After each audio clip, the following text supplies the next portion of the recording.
Y figurer peut faire venir les clients. Les guides de voyage comme le Petit Futé sont toujours prisés des touristes avides d'aventures et de nouvelles destinations. Et la Polynésie est l'une des cibles des éditeurs qui dépêchent régulièrement des rédacteurs sur le terrain. Nous avons suivi l'un d'eux en mission ces derniers jours au Fénois, Jean-Baptiste Calvas. Là, on est dans une suite, donc la porte est ouverte. Et Laurent n'est pas un touriste comme les autres.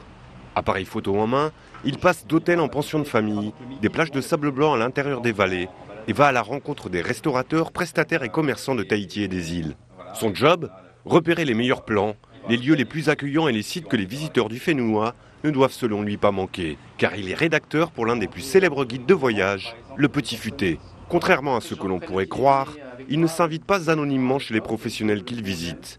Le guide n'a pas vocation à noter les établissements. La grande époque de on critique, c'est pas notre travail. Il y a des sites qui le font pour nous, pour les utilisateurs. Nous vraiment, notre cœur de métier, c'est d'aller visiter, tester, sentir pour pouvoir en parler et puis après le conseiller à nos lecteurs, internautes, applinotes. Mais certains critères restent primordiaux. L'accueil déjà, parce que c'est toujours dans le tourisme, c'est toujours une question de personne aussi. Il faut vivre une expérience. Nous, on aime les expériences, donc se sentir bien dans un établissement, c'est la base.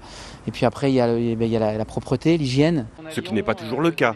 Certains professionnels ayant tendance à se reposer sur leurs acquis. On s'aperçoit qu'il y a des gens qui n'ont peut-être pas fait les efforts suffisants pour un développement, parce que ça fonctionne. Et on se retrouve des fois avec des pensions où on est un petit peu déçu.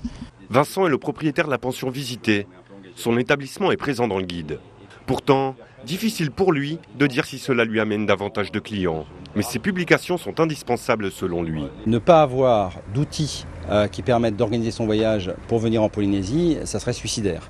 Donc je pense que c'est important d'aider des guides comme le Petit Futé ou d'autres à continuer à pouvoir travailler, à continuer à pouvoir faire leur métier. Après la pension de famille, Laurent visite une entreprise spécialisée dans la production de Mon Oil et de produits cosmétiques made in Fénois. L'établissement figure lui aussi dans le guide, ce dont se félicite sa gérante. Tous ceux qui viennent au showroom ne nous disent pas pourquoi ils sont venus, mais on a eu certaines personnes, lorsqu'on a demandé, qui nous ont dit oui, le Petit Futé, ou même qui avaient le guide avec eux. Cette nouvelle édition du guide sur la Polynésie paraîtra au mois de mai prochain.